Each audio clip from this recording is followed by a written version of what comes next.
I must have been really young when the movie The Hunt for the Red October came out, because I can't remember a time when the theme song from this movie wasn't stuck in my dad's head. And I think, you know, I don't actually know what this song is. I think it may actually be the Russian national anthem or something. That it goes like dun da da da da da da da da da da da da da da da. And my father had this thing about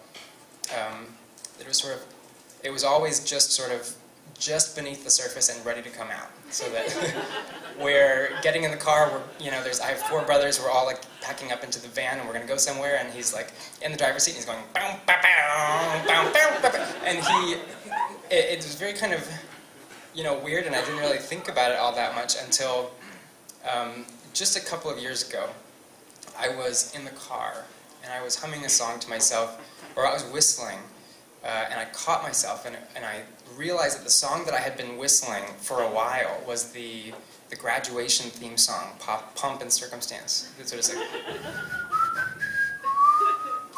and I realized at that moment that song had been in my head, not just for like the day, but that song had been in my head for 6 or 7 years. And it just, it comes out in the car when you're driving. It comes out when when there's kind of momentum and you're like walking somewhere, and it's like da da da da da. And it was always kind of right there under the surface. And it was close to Father's Day, and I decided to sort of write my dad a letter for Father's Day and begin it kind of with this theme of like kind of quirks that he and I share. Kind of this theme of like what I get from Dad.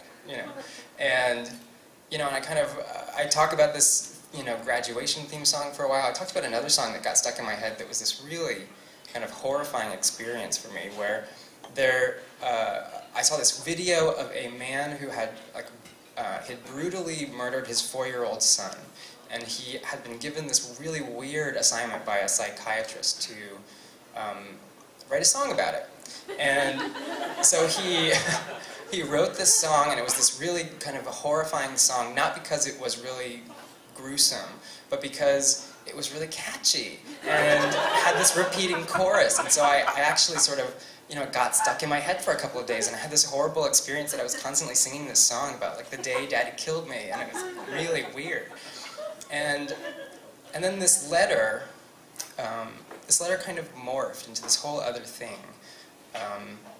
That was still sort of on this theme of what I get from Dad, but kind of became this other thing about as an adult, like when you get to the point when you're no longer really reliant on your parents for money and for other sorts of support and stuff like that.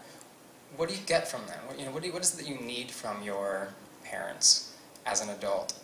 And so I'm writing this letter, and I talk about as a kid when he and I used to play chess a lot, and I would always lose, and the game would quickly be swept aside and turn into this tickle fest, and would be really sort of, I could just laugh and laugh and laugh until I couldn't breathe anymore. And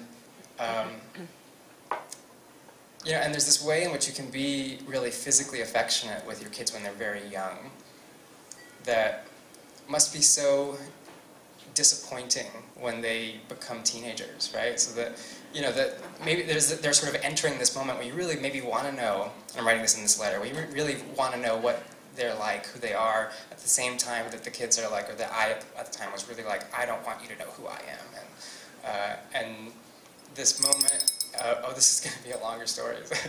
This moment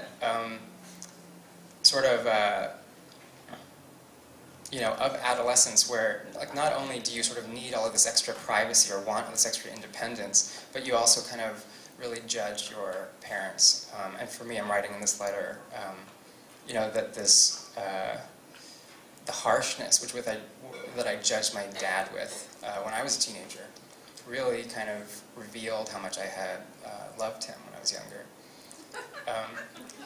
And that's not funny. And so I think, this other moment happens after adolescence, when after having established that separation from your parents, you try and maybe reconnect with them, or you just sort of happen. So a lot of my friends, it actually happened when they had kids. So you have a baby and you're like holding your kid. I'm sorry, this is going to go a little bit long. You're like holding your kid, and you know, and then your parents are now grandparents, and they want to hold the kid, and they become really supportive and useful and helpful in this way that you never anticipated. And there is this new thing in your relationship, and you're kind of redrawing those boundaries and those sort of, what is our relationship now as adults? And for gay kids, I think we often go through like a second adolescence and this kind of, you know, second period in our lives after coming out where we really do need some separation from our parents, and we do need that privacy, and I really did sort of not talk to my dad for a really long time. And so in this letter where I am starting to say, again, you know, what is it that you get, what is it that you need from your dad as an adult, you know, when you become an adult, I start telling this other story about when his dad died. And I was very young, I think I was about 6 years old, and we go to the funeral, and I wear this button-up shirt and this tie, and it's very tight around my neck, and I end up getting this tension headache, and I got headaches a lot when I was little, and I think that that must really have worried my dad.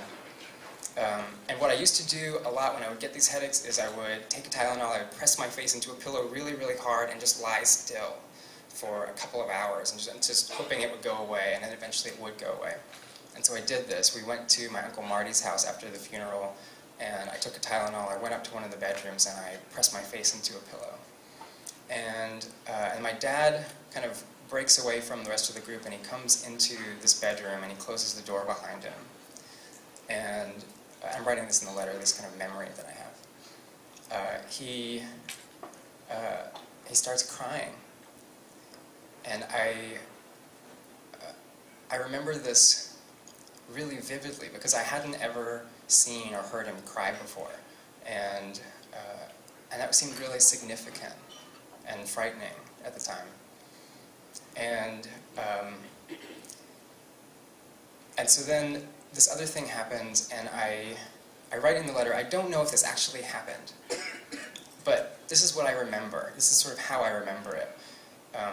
You're crying in the room, and you come over to me, and I'm lying down on the ground, and there's this gesture, which seems to be like you're crying into your hands, and your hands are on my back. And this gesture is something like if I could just describe it right, it would be, in grieving for your father, you were holding on to me. And this moment seemed really, really important. And at the same time, I didn't want to move and let him know that I was awake, because it also seemed like something maybe I wasn't supposed to see. And so I'm writing this in a letter and sort of saying that, you know, this must have been a really hard time for you, and at the same time really not saying this other thing, which is, so what now? What, you know, what does it mean? What do you get from your parents as an adult? And so instead of kind of offering some kind of solution there, I just sort of ended the letter, you know, Happy Father's Day. I'm really happy to have you in my life. Thanks.